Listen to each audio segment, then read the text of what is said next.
Hello, my name is Frederick Valles. I'm one of the co-founders and the CEO of Optmyzr. Thank you so much for joining us for another Optmyzr webinar. Today we have the great pleasure of being joined by the CEO and founder of Crealytics. Crealytics is a company that's very active in the shopping ad management space. And it's a particularly interesting topic to me because obviously shopping ads have grown tremendously over the past couple of years. And it's one of these things that, unlike keyword advertising and quality score, there's still a ton of mysteries. So the big question for me is always, if I'm managing these ads, am I actually spending time on the right things that are going to have an impact to my business? And so I was at SMX Advanced. I was one of the speakers last June, and I also went to a couple of sessions, and I was particularly drawn to the one by Andy Reiffen, who's our speaker today. So he was going to deconstruct 10 myths about Google shopping ads. So I went to that session. And I thought it was amazing. So I talked to Andy afterwards. We actually did a really nice video together that maybe we can share. But I thought the content was so good, and I thought it'd be relevant to all of the people on our mailing list. So that's why I invited you today. So thank you so much for being here. Andy, welcome to the call. We will be recording this, so everyone who's registered and who's here on the call today will get a video, so you don't have to take copious notes. We'll also be posting this on the Optmyzr YouTube channel.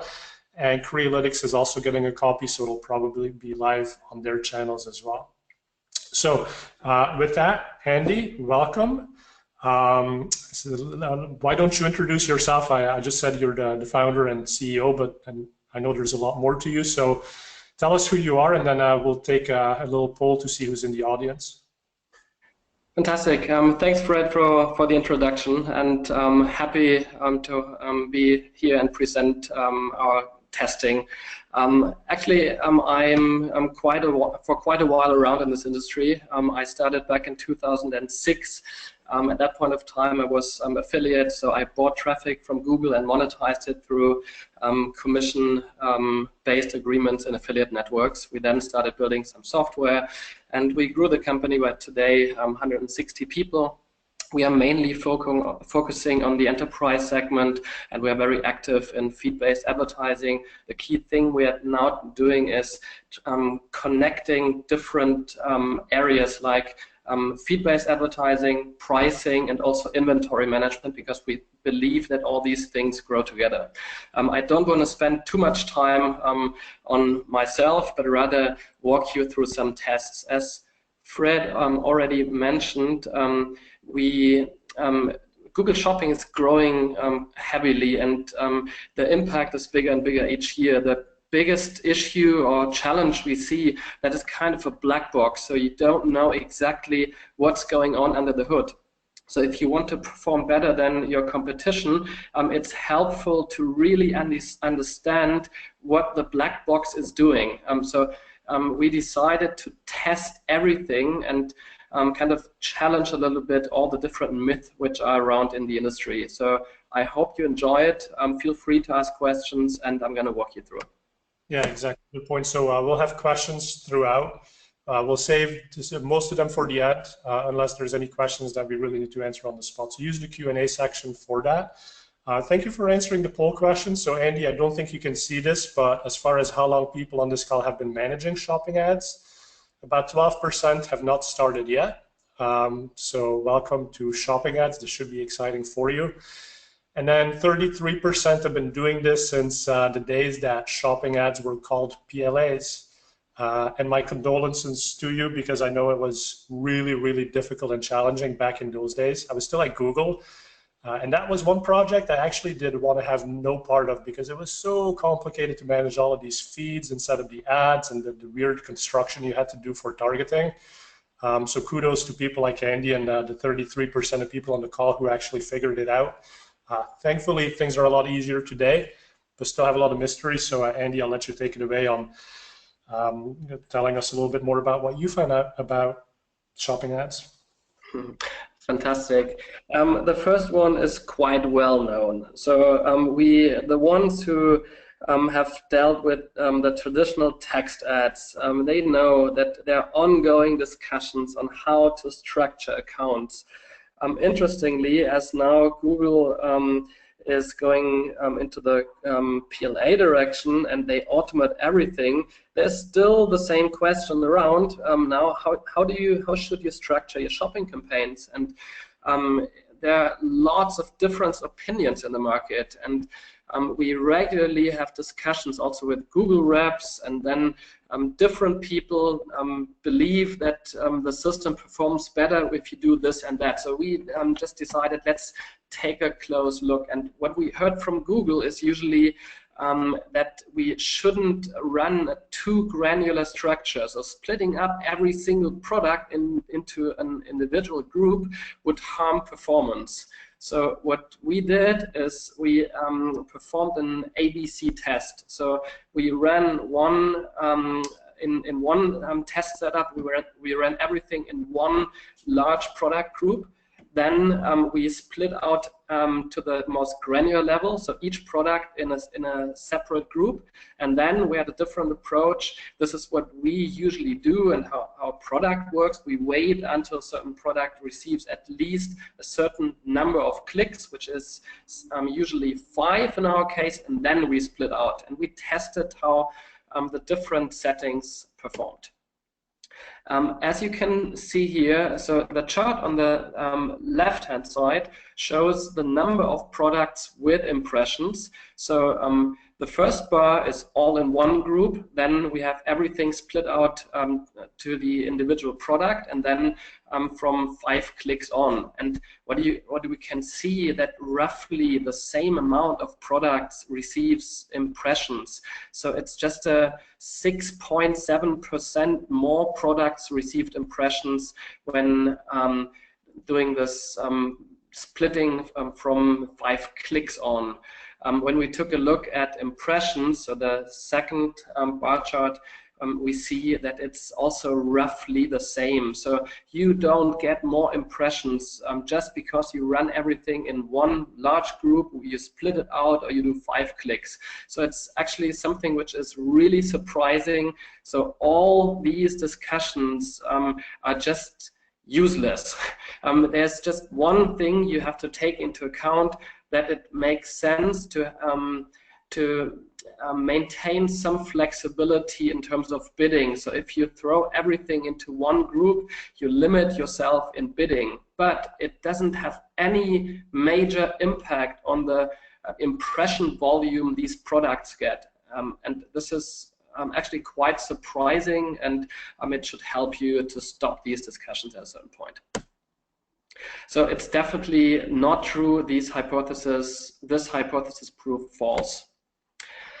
A second thing, where we also had several discussions with different people from Google side, they told us that Skew Price influences CTR, and as a secondary effect, this might then impact the quality score and the impression volume. So this is now our hypothesis, that Skew Price mainly influences CTR, and we tested this. The starting point was that we started tracking changes in the product feed, and then we saw that a certain range of products, in this case products of the brand ASICS, they just received a 5% increase in price. But the 5% price increase led to a significant decrease in traffic clicks by 60%. So we saw this and said, okay, let's test this. This is a little bit strange. Is it just by coincidence?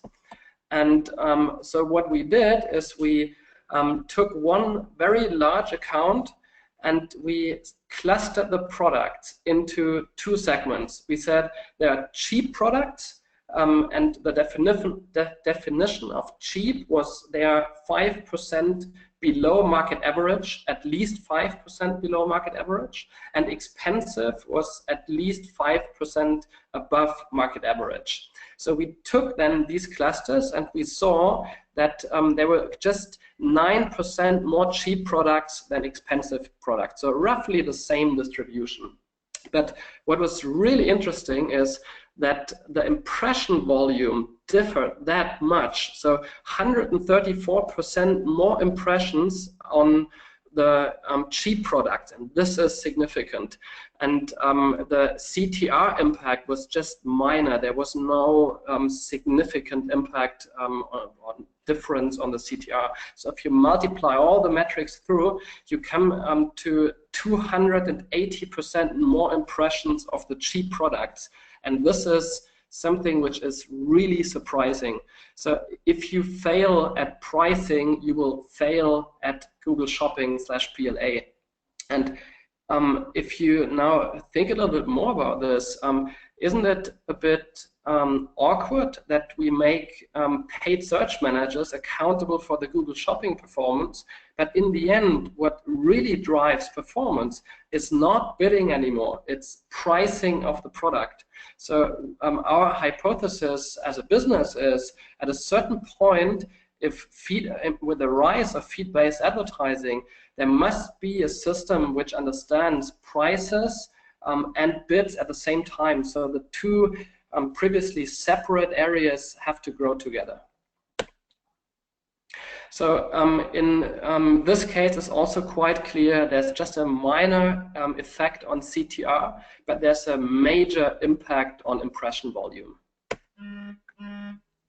So then we wanted to see where does this come from? So why does price have such a strong impact on impression volume? And one possibility would be, one option would be that Google just simply would not show products which are too expensive.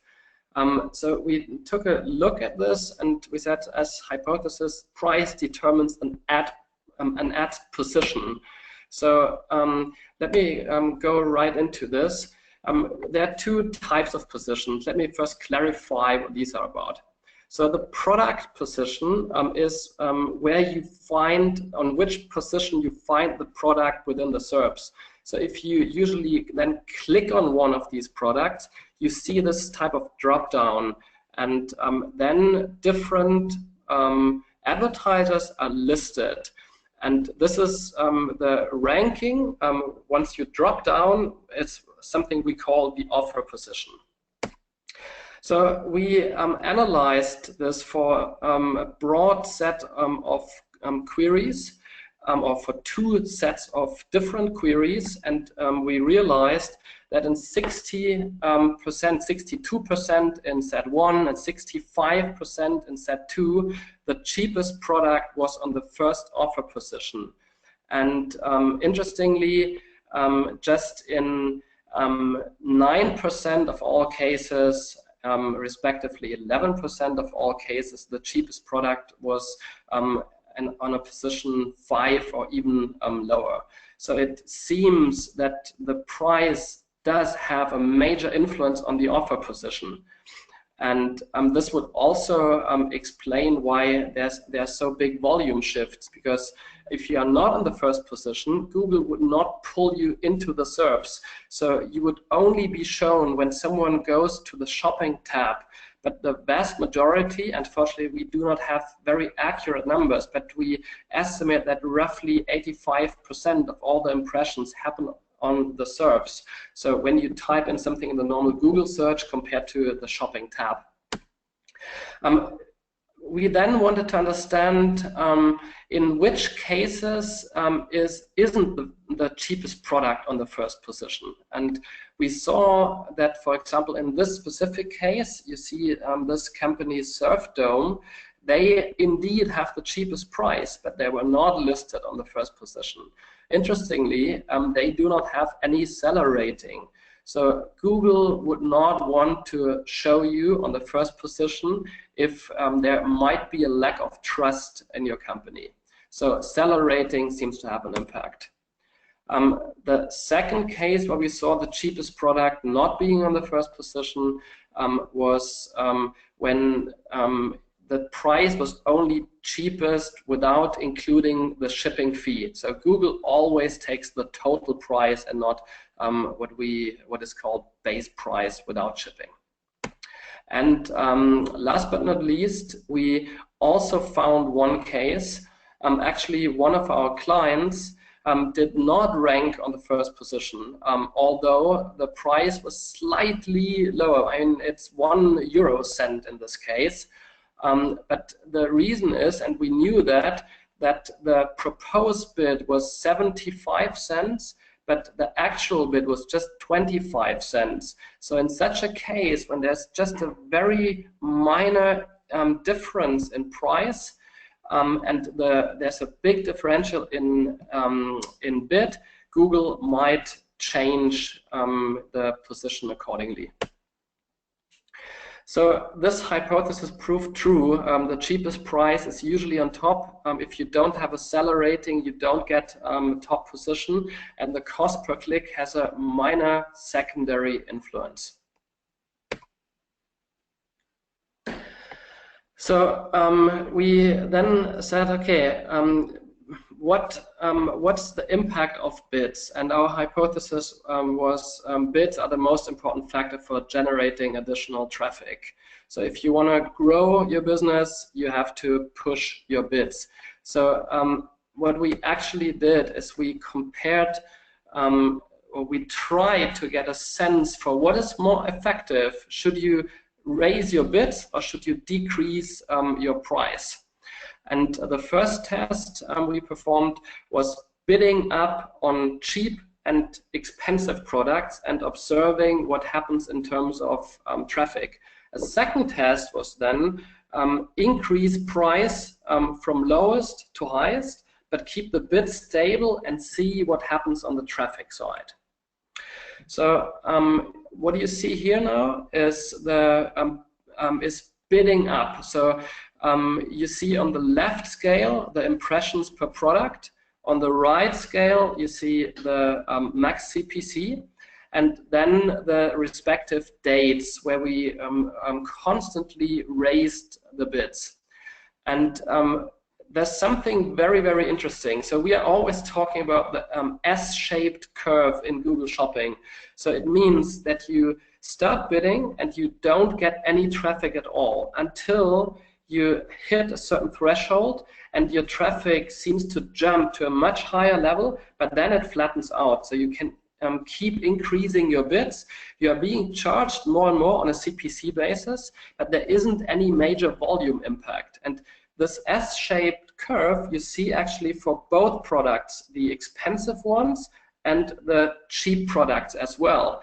However, there's a major difference. The cheap products, they pick up much more quickly and they get to a much higher impression level at the same cost per click, whereas the expensive products, it takes longer until they pick up and the traffic flattens out way more quickly. So this clearly shows how important it is to have your products priced in a competitive way. Hey Andy, somebody's asking a question that pertains to a few slides ago, so maybe I wanted to ask you now, but it was basically the case where your price was a penny lower, but you weren't meeting the benchmark CPC. In that case, the winner didn't have seller ratings. So is it your take that the bid, in this case, is more important than the seller ratings, or what's your take on this? It's very hard to say what exact weight Google is putting against these factors. And what is very clear and very obvious is that the biggest weight seems to be on price. So price clearly dominates. What has a higher impact, whether it's the bid or it's having a seller rating, we don't know this exactly. But I think, I mean, just try to make sure that you have the seller ratings and make sure that you don't fail at pricing. So you can now you have the Google price benchmarks as well, where you can see how competitors price their product. So I would recommend to focus on the major factor, price in this case, but we don't know exactly what has a higher influence, seller rating or bid. It might be that the gap in the price is so small and the gap in the bid is so large that that just sort of takes over. Yes, definitely. It's such a huge gap in bid, and I mean, the price is the same. Yeah, it's 1 penny. It's basically no difference in terms of percentage. Makes sense. Thank you for elaborating on that. Okay, good. Then what we did is we changed the price from cheapest to most expensive, and we had one control group, and then we used the impressions on the entire account as control group. So that in the test group, we saw a 95% decrease in impressions when we raised the price from cheapest to most expensive. But we then benchmarked this against the entire account performance, and we saw that the account had an uplift in impressions in the same period of time. So this is very, very significant. So and it proves our initial hypothesis: price is the dominating factor, and just by leaving the bid very stable, our impressions went down by 60%, and this is really significant. So these learnings now raise a quite interesting question, and please take this additional information. What we are showing here is not based on actual numbers. It's just we are just trying to explain the underlying dynamics of price and bid. So imagine you have a certain status quo. So you sell a product at a certain price, but in order to advertise the product, you have to spend money on Google. Let's assume that 25% of your product margin is then, of the product price is being spent in terms of Google cost. And then you have a certain profit per sale you make. What you could then do if you want to increase volume, so you want to drive more sales, the normal strategy would be, okay, raise your budget and raise your bids. And you could end up in a situation where you then spend 45% of the product price on Google, and then you have certain profit per sale, which goes down to 55. But what you could also do in the second case I just outlined, we are giving all the money to Google. As an alternative, you could say, no, I'm kind of giving the money to the consumer and not to Google. And instead of selling the product at 100, I could sell it at 80, but I then significantly reduced my Google spend. So I wouldn't spend 45% or $45 to sell the product, but just 25, which would lead to the same profit per sale. Based on the numbers we saw, the second strategy, so instead of increasing, just solely increasing bids, decreasing price has the higher volume impact. So if you really want to grow the business, you today have two variables. You decrease price or you increase bid. And in the very extreme, you just increase your bids and you spend more budget. But it's the smarter approach to make sure that your products are competitively priced. If you have margin to play, then rather sacrifice some of the margin and you end up at a higher sales volume. It's very, very difficult to test with real numbers, but all the indications we have in our numbers indicate that this is the smartest strategy. It's something to explore in the near future. So we know that price can influence traffic levels more significantly than bids. And we also believe that price is the more effective variable to drive volume. Then we know that product feeds are really important in Google Shopping. Google takes queries and tries to map a query to a specific product, and this mapping is done by Google, but requires a solid understanding of the query and also what the product is about. Our hypothesis is that titles are the most important feed element. So and we tried whether we can manipulate traffic and queries by changing feed elements. And what we did is we just systematically changed certain elements in the product feed. What we did very early on, we kind of messed up descriptions. So we changed them, and instead of calling this product evening dress, we called it a baseball cap. And we saw that from the, by definition, 100% of traffic we got before, after kind of destroying the description or making it really wrong, there wasn't any major impact. So this, and we tested this for dozens of different products. The learning is product descriptions actually do not matter, so don't spend time on them. Then what we did is we destroyed the product category, so the Google product category, and instead of calling these shoes athletic shoes, we then called them rain suits, and we saw an 18% uplift in impressions, which also is not very likely to be causal, but it's clear that the categorization of products does not have a major impact on your performance. And then we did something, we changed product titles, and the original title was whatever, Lipsy, lace dress, navy blue, and we said, okay, this looks like a party dress, so let's change the title and call it party dress. And then we saw this massive uplift in impressions, which was really, really significant. So for the for all the queries which contained party dresses, the traffic went up across the entire account. So the just by changing a single title, this single product pulled lots of party dresses queries. And we did a similar thing. We took this product here, the Jordan 1 Flight 4, and we called it Jordan Kids. It was just a very recent test. So we saw a 67% uplift, whereas a control group just got an uplift of 20%. So this is quite significant. Important to understand for you guys, it's getting much, much more difficult today.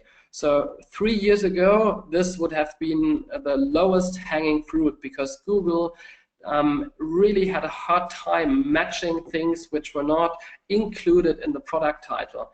But they've done a pretty good job in understanding synonyms, similar words. They have a good understanding of what a certain product is about and also what people mean when they type in a specific query. So what we do today in order to spot potential is we take a look at queries coming in through shopping and compare them against query volumes we receive in text ads. And always when we see a big gap, we know that it's very likely that Google does not have a very solid understanding of these things. And this is exactly what we did with the Jordan Kids. So you still can improve your accounts by factoring in words which are missing in titles, but in some instances Google will already understand it. So if you, let's have a very easy example, laptops and notebooks. Google will definitely know that a laptop is the same as a notebook. You can change the title, include laptop instead of notebook or both, and it won't move the needle. So be a bit careful and benchmark this against the whatever traffic estimator or your search account. So this is raising a couple good questions. So before you do the wrap up on this hypothesis, but one of the questions is from Gil. So he's saying, did you test this for products that are unique and not sold by others? The premise being that Google is using the GTIN or the product ID in some way to actually figure out what the product really is. Yeah, this is really interesting, and I mean, let's try to get a little bit behind this question. So I think what Google might want to do, at least in the near future, they take the GTIN, through the GTIN, they can map different products and different titles and different descriptions. So what Google could do, they could just overlay all the information they find from different advertisers to build kind of a single source of truth about a product, and then they wouldn't really mind what you write in a product title. It would just be a GTIN matching based on what Google knows. We don't see this is already happening today. So we tested this across several products and we saw similar results. It seems rather that the progress Google made is understanding natural language, having a more solid understanding of products. But it doesn't seem, at least from the tests we performed in the last couple of months, that this is just based on GTIN. But very interesting question, and I'm sure at a certain point of time exactly this will happen. Yeah, and then the point here that you're making is obviously not to put in nonsense descriptions and nonsense titles. And this question kind of goes deeper on that, but it's basically saying, well, you look at the impression volume that comes off of this, but have you guys measured any like conversion rate differences when you do go with descriptions that are not as good? No, we haven't. I'd have doubts whether this really affects conversion rate because in the end, I mean, the CTR I could still understand, but if people click through, they would not necessarily see the same description and the same title on the website. But clear answer, we haven't tested it. Okay, and then another question, which is a little bit broader, but Vincent is asking, is most of your research based on products that have GTIN, or does some of this research also include generic products? We did both. So we have some one brand clients, so just selling their own brand, which is not sold by anyone else, and we tested things for them. But we also took products which are competitive, and we saw kind of similar results. Great, thank you. Good. Then, if we now know that titles have a major impact on performance, there's some people around saying, okay, but if you change titles, then the product loses its history, quality score gets lost, so you should be very cautious doing this. And this is also something we tested. And we did a test and changed titles of 2,000 products and compared then the performance.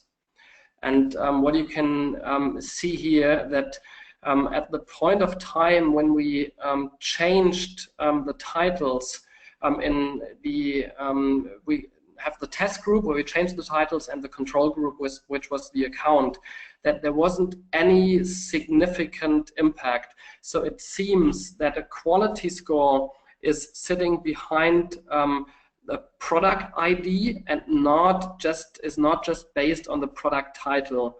So very easy point. There isn't any risk of constantly changing titles if you feel this makes sense. You can just go ahead and nothing will happen. Similar here. So I mean, we just dug a little bit deeper into the numbers, and it was very, very diverse. So once we saw a significant drop, then we saw that there was no impact. We had a slight drop, immediate increase, but it was random. It was not consistent, and the overall result is it just doesn't have an impact. So performance is definitely not affected. And this is also interesting. The ECPC feature uses audience information to predict conversion probability. We all know that ECPC is quite effective to improve your performance, but we don't know exactly what this thing is doing. Google says that partly it's in the back end raising bids on more specific queries which have a higher likelihood to convert. But we also know that Google uses audience information to change bids. So we took a look at what's actually going on. So we had two segments, a non-RSA and an RSA segment, and we increased and we observed performance over time. So in week 1, we saw when there was a budget increase that the RSA segment just had a 13% increase. And in week 2, this was a 33% increase, and it went up to 44%. So while there was an overall increase in ad spend during this time, the RSA CPC had a significant increase compared to non-RSA segments. So it seems that if we taking a look at non-RSA and RSA, that the major impact came from Google raising bids on audiences where the likelihood is much higher that traffic would convert. So it seems that the major impact of switching on the ECPC feature is actually RSA, which is then being leveraged. The big concern we have about this is that then you don't have any control. So we know that there are several advertisers around who decide to bid down on audiences. So they know that the existing customers would buy anyway, and they don't want to spend too much money in attracting existing customers all the time. If you switch on ECPC, you see fantastic numbers, but partly these sales would or might have come in anyway, and you don't have any control. You couldn't say, I want to use ECPC, but please only bid higher on specific queries. It's always a blend where the major impact comes from RSA. So if you are hesitant or have doubts about incrementality of RSA, this is really, really tricky here, and we would not recommend to do it in such a case. If you have no concerns, if you believe that all you see in your RSA KPIs is truly incremental, then it's something you can easily use, and you don't have to do the RSA adjustments by yourself.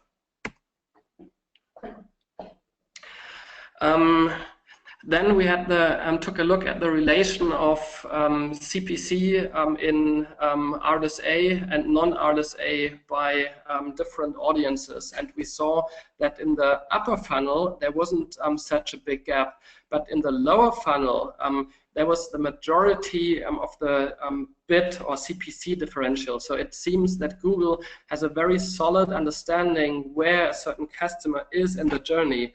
And once the customer is very down the funnel, then Google would really boost bids and capture this traffic, which, by the way, then makes it more questionable. But because in this case, the likelihood that you cannibalize traffic or that sales you see are not incremental is going up.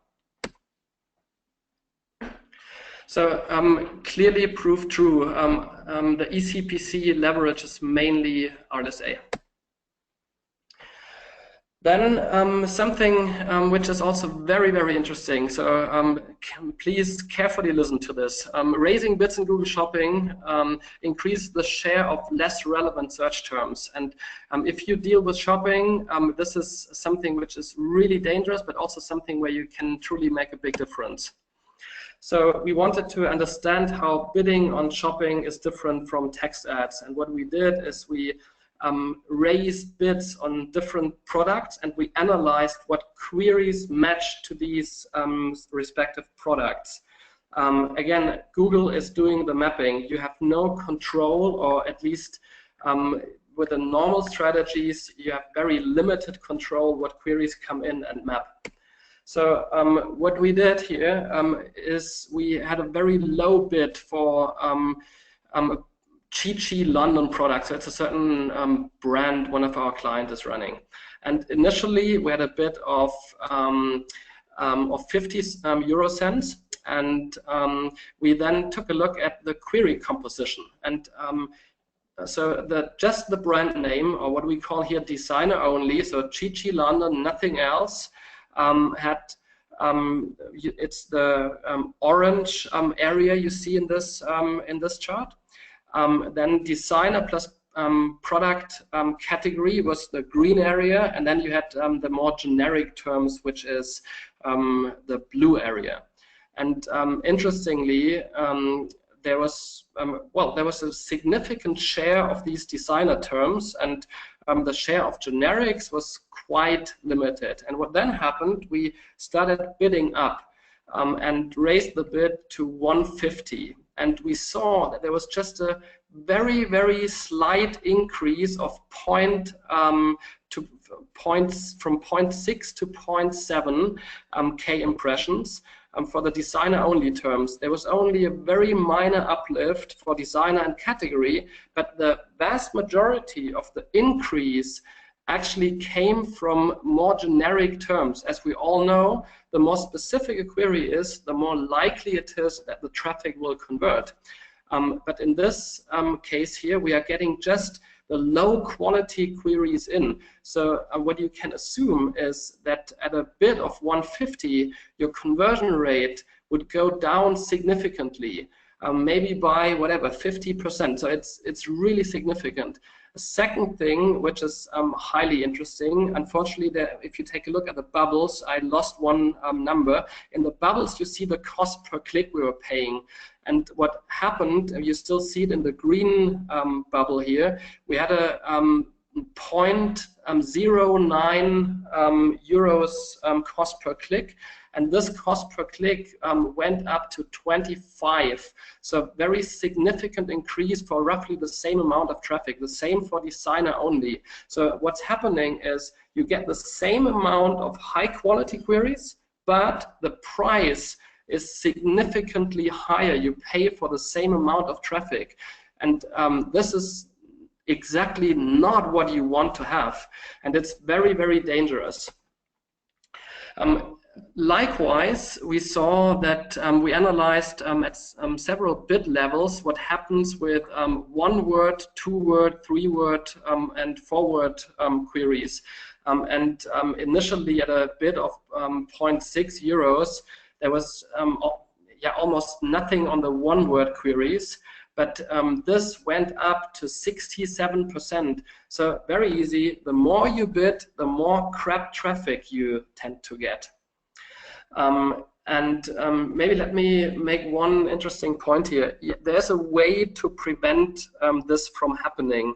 So what you can do is you can split your campaigns using the so-called campaign priorities and negatives. So you can force Google to direct the most specific queries in one bucket where you can then bid very high. Queries which contain a certain brand name goes into another bucket which has a slightly lower bid, and then the very generic queries which do not contain any brand/designer name would go into a third bucket where you bid very moderately. And this helps that you can increase bids without your traffic getting spoiled. Take a look at, you can search online for, I think I presented this at SMX London a couple of years ago. You find it on Search Engine Land. If you don't do this, research a little bit. I highly recommend. It's probably still today the lowest hanging fruit. So if you want to get more control over your shopping campaigns, if you want to get more exposure for the good queries and waste less money on the generics which won't convert, it's exactly what you need to do. Then we wanted to understand how Google is doing the matching between query and product. We know that the product title is important, but we wanted to understand whether this is the only factor or we have more influence factors. So in this case, we had a title boy tracksuit by Adidas, and it matched to Adidas leopard print jacket kits. But this was not contained in any field of the product feed, nor was it contained in the website. So it seems that Google recognizes the image, and this is quite impressive. We saw something similar if you type in a search for short dresses, for example. You see that Google is showing short dresses without the product mentioning that it's a short dress. So the image recognition they're using seems to be quite advanced already. The second is this Nike free Flyknit shoe, and the query matched with rainbow Nike shoes. And again, there wasn't anything in the description, title, product category, website, nothing which said rainbow, but Google really identified it. So we can assume that at a certain point Google will use all the different advertisers' descriptions, titles based on the GTIN, plus they will overlay this with their own image recognition. So the matching from search query to product will be way more accurate. And we have several other examples. The short dress we see here, which was not contained. It's interesting how this works. So Google is scraping all these images, processing them, and if you fail in describing a product properly, Google might jump in and still map it against the queries. So we clearly see that there's more than just product titles to map products. And last but not least, the last hypothesis is that out-of-stock products should remain in the feed, otherwise history would be lost. This is also something where we have longer discussions with Google. So if your products run out of stock, can you take them out of the product feed, or should you leave them in the feed and flag them as out of stock? So what we saw here is that we again have lots of different cases for different products. We compared impression levels after being in stock again, and sometimes it was lower, similar, higher, but there was no commonalities here. So it's basically very random, and we didn't get any impressions from many tests we performed that actually leaving the product in the feed is superior to re-including the product. Although we have very long discussions, and Google insists that we should do this. Again, based on the numbers we saw, we don't believe that this has any major impact on performance. Good so far. I'm through my 10 hypotheses, and I'm sure, Fred, you have several questions, and like to encourage everyone to ask the questions you have. I hope you enjoyed it and you learned something. Yeah, this was awesome content. And we had a couple of questions just saying how good this information is, so thanks again for doing this. So a couple of questions we didn't get to, but Blake was asking if the promotion price is taken into consideration in price. As far as I know, yes, the promotion price is taken into account. Cool. So when it comes to the final price being lower, including shipping, sounds like it also includes any promotions that you're running. So that's good. Exactly. Google tries to figure out what the actual price someone needs to pay is. Something which does not work, however, is if you have whatever, the Black Friday discount across all the products on the website. You see this sometimes on an overlay or drop down when you shop online. This is nothing Google would factor in. So it's of course something lots of shops are doing, but you won't rank better just because you have whatever 30% price decrease across the board. Yeah, so basically invest the extra time in that case to put in promotions for each of your products as opposed to one generic one. Absolutely correct. Okay. Neil is asking if you've done any studies comparing results between device types. It's kind of a broad question. It could apply to any of the 10 hypotheses, but any thoughts on performance on specifically mobile versus desktop? Actually, not, at least not for these hypotheses. Something we did once is, I mean, again, I mentioned it 3 years ago, title optimization had a major impact.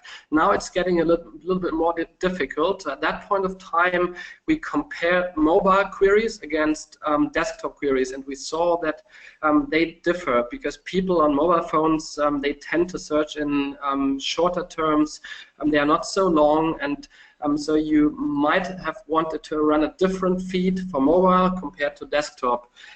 We then decided not pursuing this anymore because Google didn't allow to run different feeds, and we also saw the impact of doing this declining. But beyond this, we haven't really tested different device types. Great. So the next question comes from Andrew, and he's asking, what is the importance between exactly matching the title in your product feed and having that exact same title on the landing page that the user then comes to? Actually, we didn't see any impact, so it's also not needed. You can run a different title in your feed, and we did not see that this that it affects your quality score. I'm assuming that the question is being asked because in traditional paid search with text ads, Google is supposed to check whether keyword content, what you write in your ad, and what you have on the landing page somehow maps. We did not see this in shopping, so might be that at some point of time they would do this. The eventually more important question is, if you optimize your feed titles and you include certain words which were missing before, so let's phrase it in positive words, it's not like doing SEO on the feed, it's helping Google to find the right stuff. You might want to do the same on your website. So why not including the optimized title on your website? We assume that the algorithm which matches query against product is roughly the same as in organic search. So why should Google have a completely different approach? And if something works better in shopping, it's very likely that you would also rank better in organic search. Great, that makes sense. So the next question comes from David Satela, a good friend of mine, host of PPC Rockstar. So if you haven't listened to that show, it's a good podcast about PPC. He's also yeah, exactly. You were on there, right? And another interesting thing, so David Satela, one of the top 25 PPC experts, that list just came out from Hennepin Marketing.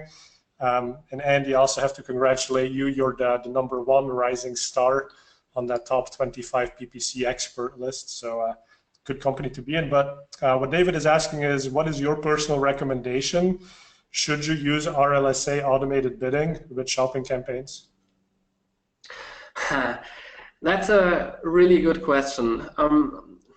Let me give an honest but little bit longer answer. So I do believe that at a certain point of time, Google has to own bidding because they have all the information. They have much more than we could ever get through an API. And I also do believe that their capabilities in terms of AI algorithms are much greater than the vast majority of companies hacking whatever bidding solution together. However, I think the major issue is data input today, and Google won't solve this. I haven't seen any ambition to do so. So in order to bid properly, you need to understand what value you drive. Let me give a few examples. So we know that, for example, RLSA, or in general retargeting, we all know that that there are some incremental sales, but we do not know whether it's a 10% incrementality, 50%, 80%. Google just takes the plain numbers and then they would bid accordingly, but it's not what is actually happening. So if you know that there's only a limited incrementality, you can factor this into your own bidding solution, and you don't need the best algorithms, but you make this adjustment. In the same way, dealing with some bigger companies, we know that in order to manage inventory, you can use price. So if you have excess stock levels, you should decrease your price to increase demand and sell these products. But you have a second option. You can also increase your bids to sell these products. But Google will never understand that there's a higher value of selling a product which has overstock compared to selling a product with a similar price which has just one last unit left. And again, there's a tremendously different value to the business whether you sell the two products. And I could continue with many, many other examples. Google is not doing any major effort in trying to input the right metrics and also questioning what you see just in plain numbers based on simple attribution. If you have the best algorithm, but the data input is crap, the outcome will also not be the best. And that's why I believe if you work on the standard metrics, if all you do is optimizing for ROAS, in maybe even today, there isn't any need to not use all the onboard Google tools. If you go beyond this, and if you really want to make a difference, I would highly recommend to not just use what Google is offering. Yeah, good answer. I could add a lot more to that as well, but I largely agree there with what you were saying. A lot more questions, so let's power through these if we can. Julian's asking, should we use product titles longer than 70 characters to include rich descriptions? Those are very detailed questions, and I'm not always that much into the details, but I remember a recent discussion I had, and it seems that Google allows for more characters, and you should run as many characters as you can without Google disapproving them. So if you can add more information, you should do this, and you should also make sure that you add the words in the right order. We know that, for example, if the majority of people search for branded terms, pull the brand term at the beginning. If you sell furniture, brands are secondary. Your product category should live at the beginning. But use the space you have. Yeah, and keep in mind, of course, Google is going to shorten it when they show it. So go first with, like Andy said, the most important thing based on the vertical you're in. Andy, do you recommend any tools for tracking what your competitors' prices are? You did mention that Google now has some of this data, but is there another tool you like? It's a bit difficult to answer this question for me because we sell also a product, and our product is doing also this price comparison. But there are lots of price comparison tools on the market. So Crealytics, that's your answer right there then, right? So no worries about promoting your own product. So Crealytics has that data if you want it. Yeah, there's several other companies around. It depends on what you need.